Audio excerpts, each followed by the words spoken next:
All right, guys. Been a little bit of a busy week for you guys, huh? You guys are the herd's thinned out a little bit. Can't handle your guys' workload. Wow. Well, let's get this done. I got work to do. Well, have you had time to talk with the new athletic director?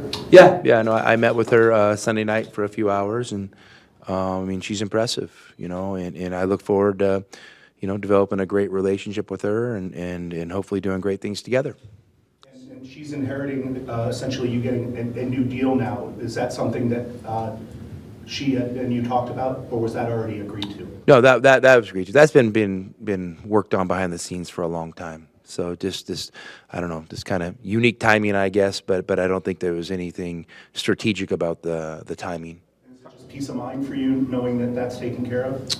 I mean, obviously, but I don't coach for a contract. I mean, I coach for Thursday's game. I'm looking forward to that, and there's obviously a business side to everything, and I'm pretty fortunate to end up on a good side of it. But I slept last night like I usually sleep. Ate the same microwave dinner I usually eat. So I don't think nothing's really changed in how I'm approaching things. During the stint with Mike Andrea being the interim athletic director, how has he helped not only yourself but other coaches through this time until you guys found you? I'm imagining.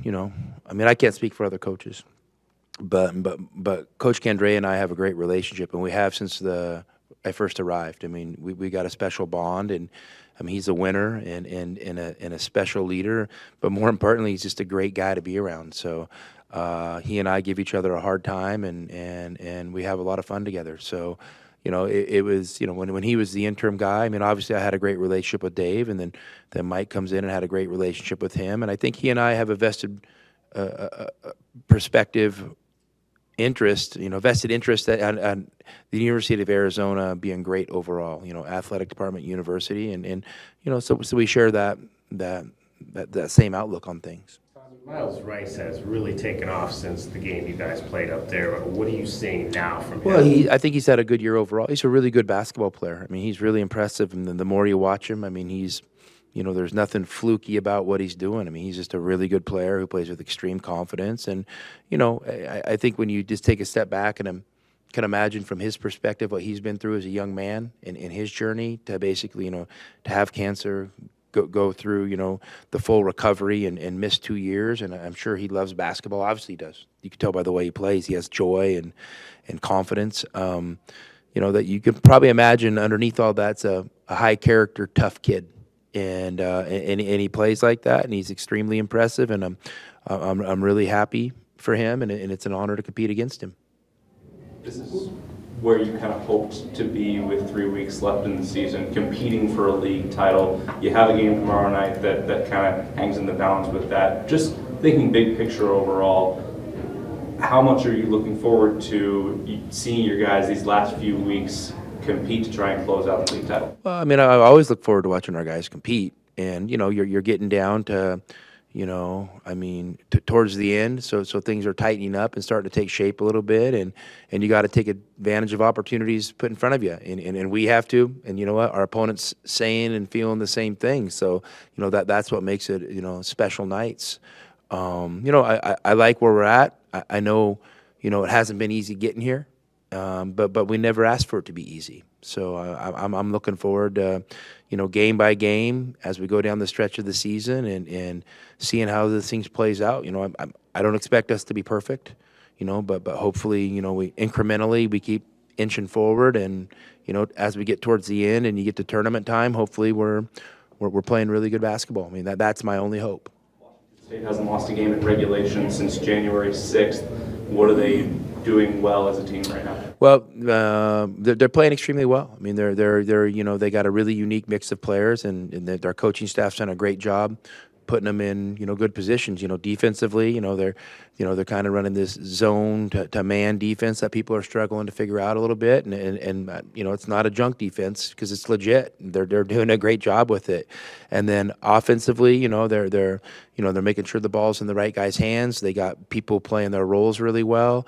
They have two big guys that are really unique in the fact that they can both are comfortable with multiple dribbles, which you don't find a lot of big guys doing these days, and they're both good passers. So it puts you in tough situations defensively, where you got to make some decisions, and they're obviously their guard play. We talked about Rice earlier. It's has been as good as we've had in our conference this year. What have you liked about the aggressiveness offensively we've seen from Jaden, especially in this last game where a lot of us weren't sure that he could be that kind of player who could create his own shot? I mean, I know it's in him. I think it's just for him kind of being able to figure out what it looks like and feels like in game situations. He did a much better job, tacking, downhill for simple finishes and getting on 2 feet. Those are things we've been trying to encourage him to do. And his shooting's really come along. I mean, you can really see that and feel that. I don't know if he's ever going to be a high volume, shooter. but I think the good shots he takes, he's going to have ability to make, and he's shown that over the course of the season. So I'm really proud of JB and his contributions, and and I know he's a winner, and I'm glad other people are starting to see that now. About the big guys at Washington State, Clough played at Cochise. What do you see in him? What's he look like? Maybe one of these guys. I don't even know how old he is, but he's experienced and he's tough and he's got some old man game. But I think what's underrated about him, I think he's a really good athlete. I think he moves well. I think he has an ability. He's a quick jumper. Maybe not the highest jumper, but he's kind of light and quick on his feet. And I guess the word you'd use for some big guys back in the day would be a plotter. He's definitely not a plotter. I mean, he's somebody that moves easy, and I think he's probably bigger and stronger, than maybe what you see on film. So he's a really good player. I mean, I actually enjoy watching him play.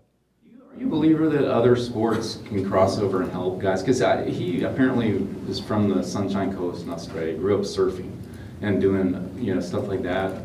Big guy on a surfboard helped. I don't know. Does that translate? Hey man, I listen. I think good athletes can play lots of sports. So I mean, and maybe there is some crossover, but you and I probably will have to go down to get some physiologists. We can catch up on the elevation stuff, and then we can do the crossover and sports stuff. But Bruce, it's a great question, but I'm just saying good athletes can do a lot of things. And getting back to what I said, I think he's probably more athletic than maybe what you would within what you would imagine him to be. State, that game, I think you guys missed about 20 layups and dunks and all that. How much of that was them, or just you guys not being able to complete? It's probably a combination of both things. I think they do a really good job of protecting the rim. The way they're building their defense, they're trying to keep size down as much as they can, and they're being aggressive, contesting those shots, and they do a good job of being physical, without obviously fouling, which is something I'm sure they practice, and they're good at it. And our guys just have to have an awareness when you go down there. I mean, you got to be on balance, and you got a responsibility to make the shot. If you're playing for fouls, it's probably not the day they're going to be called.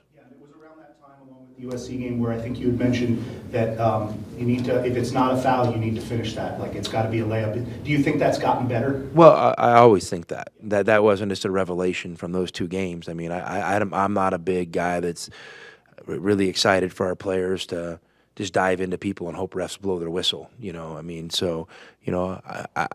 want to leave it in our players' hands, and hopefully if there's an obvious foul or a foul is created, the refs reward it. So I don't get much more complicated than that, but we always focus on finishing first. I mean, that's always our priority. I mean, there was some in that stretch of games. A lot of us started tracking those numbers there, and you were scoring in the 30s and 40s in terms of finishing around the rim.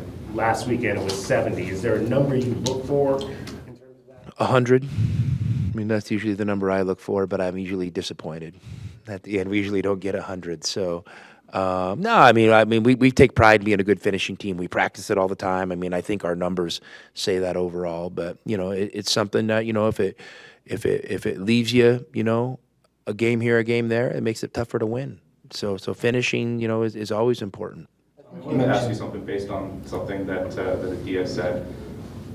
Obviously, your program is a leader in NIL, and Desiree comes in with a really good understanding of her former conference's landscape as far as NIL. How does a strong collective and strong understanding of a collective kind of rise all boats with the athletic department? Yeah, I mean, we haven't gotten to the level of those conversations, and I think we're still in the infancy of NIL, in the NCAA and at Arizona. So I don't know. I mean, I'm sure if you get somebody in who can rally the troops and create a great NIL system for the university, I'm sure it'll help all programs, including ours. So I'm excited to see what comes of it. But we've done fine with what we've had, and we've never wanted to make NIL like the leading component of our program. I mean, our program, I want it to be a college basketball program where you're recruiting high character kids that work hard, they're getting coached. My job is to develop them, make them better, obviously better players, and hopefully we recruit great people and make them even better people. So we're going to stay kind of in that lane. That doesn't mean that we're naive to NIL or anything like that. But I think if you make NIL a leading factor, I think you're really missing the boat, and I think you're missing the boat on helping the young athletes you have a great life experience. And that was what was so cool about NCAA Sports Forever. It was young people transitioning from high school, going to college, moving away from their parents, getting these incredible life experiences that led to future life experiences. And so I don't ever want to lose sight of that. I think it was around the Oregon State game where you had some post-game comments about Kylan staying aggressive and engaged in the game. And Washington State game, I think he had like 5 shots. But since that stretch, this 6-game stretch, he's stayed aggressive, even though maybe the scoring numbers haven't been there. He's been able to get to the rim and whatnot. How does he continue that against Washington State, an opponent that had success against him the last time? Well, he's got to come out and be aggressive. Be aggressive first, then you got to read and react to the game. I mean, that's all. That's all. It's not much more crazy than that. And he's got to be aggressive and play with great pace, great tempo, and great fundamentals. And and I mean, I think Kylan's confidence is growing. I can see that and feel that. And we always got to remind ourselves he's still 18 years old. With a lot of expectations on his shoulders. So I'm happy where he's at. And I mean, I don't expect him to be perfect, but I wouldn't be surprised if he played really well tomorrow. You mentioned that you, after the game, I believe that you've been on Krivas a little bit. What are some of the things that you're trying to get him to do better? I mean, just play more aggressive, play with more force, more confidence. Find ways to get himself on balance better, squeeze and keep the ball high. Just normal stuff you teach young big guys. And he's coming. I think he's really coming along. He's had great stretches. I think everybody can see the potential. Now it's just really encouraging him to take the next steps. And when he takes the next steps, I think we're going to have a really good basketball player in our hands. You guys have improved during this stretch in terms of playing in the open court and playing fast? Because I know that was something you said you wanted to clean up, how you guys were playing in terms of. I mean, I think we're just doing a little bit better job keeping things simple, and understanding that at the end of the day, if you have a transition opportunity, the number one thing is, you should score easier in transition than you do in the half court. I mean, I don't think that's rocket science. So when we get in there, let's make things as aggressive and as simple as possible. And I think our guys are, developing better habits with that for sure. Do you talk about standings at all with the team, especially in games like this? I mean, not really. I mean, our guys always, kind of have an idea, where everyone's at in the league, and I think that's important. I mean, you're competing against 11 other teams for a regular season championship, so I don't think you want to be naive and have your head in the sand. But I think we, for the most part, as we play it, we understand that every game counts as one win, one loss. And so we want to stay focused on that. We try not to get too complicated and say, well, if we win 3 of the next 4, I mean, that's for you guys. You guys can play all those games. We don't. So, but yeah, I mean, I'm sure our guys, I know our guys know, what this game means and the potential impact it can have on the conference championship. Kind of tying into that as we're getting closer to the end of the conference season, you've had guys in the past like Ben and Azulis being the Pac-12 Player of the Year race. This season seems like Caleb Love is that guy. What makes him a player that should be a finalist and potentially win that award? I'm going to let his performance speak for itself. I mean, all I can say is he's been great to coach. He's been very consistent in his approach to things, and I'm proud of him. I'm proud of him. We have a lot of work to do. So we'll share all the over the top compliments for later. But I'm proud of him, and I think it's a great story. And it's that this is a young man who, obviously has been a talented basketball player for a while, and, he had to kind of endure and overcome some tough times. And for him to see him come out the other side of that, hopefully better than he was before, it's really cool. And it's fun to be part of that. What do you make of the Wildcats with Neil Everett? Is there anything that you've learned about your players throughout that process? Well, I probably haven't watched them as much as you have. I want this community to get to know our players, and we want to do fun things. And it's been a challenge, trying to get that. But I think hopefully in time, as we get, we're here longer, and we kind of get more ideas and able to put more action on certain ideas. Hopefully you're going to see more and more of that from our program. Obviously you guys know I'm a social media maven. I mean, I'm crushing it on social media. So but obviously that's a joke. But I have no problem with the community really getting to know our players. I think that's what they want. I've encouraged, my friends at, Bruce's employer to do more human interest stories on our guys. I thought Bruce crushed it when he went to Israel with us this summer. I really think he did. I think that stuff's special. But I think, Tucson wants to know our players, and our players love being part of the community. So I want to continue to grow that relationship between our players and the community. I was just wondering, 9 p.m. to noon, that's as tight as it gets in this league. Are you doing anything different this week to kind of... Double all-nighter. Well, especially since you haven't played Washington yet. I was wondering, do you have, or is it just your No, system? I would just say this. You're taking it as business as usual from a prep standpoint. Not having played Washington, okay. I mean, would it maybe be a little bit easier if you had played him before? Maybe. But, the first half of conference, you're playing teams for the first time on Thursday, Saturday. So it's really no different. Well, and you're getting, your team's getting a little longer in the tooth. So hopefully you have, enough experience, from your basic things that you do in your program, your core things, and then some other preparations you've had over the course of the year that you can draw on. So, that being said, I mean, I'm sure, Bruce, I'm going to tell you Thursday night, hey, we have a tough one Saturday against a really good team on a short prep that we got to go figure out how to game plan for. Obviously our main focus is on Washington State on this point, and then we'll, we obviously have some guys on our staff looking ahead to Washington, but, we haven't done much with the players.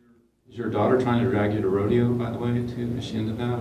Or? She's into it, yeah, but I've been a little busy, so it's just not a good time of year for me. I'm gonna ask Tucson, can they move the rodeo to the off season, and then maybe I'll participate a little bit more. So, no, looking forward to seeing you guys Thursday. Tomorrow.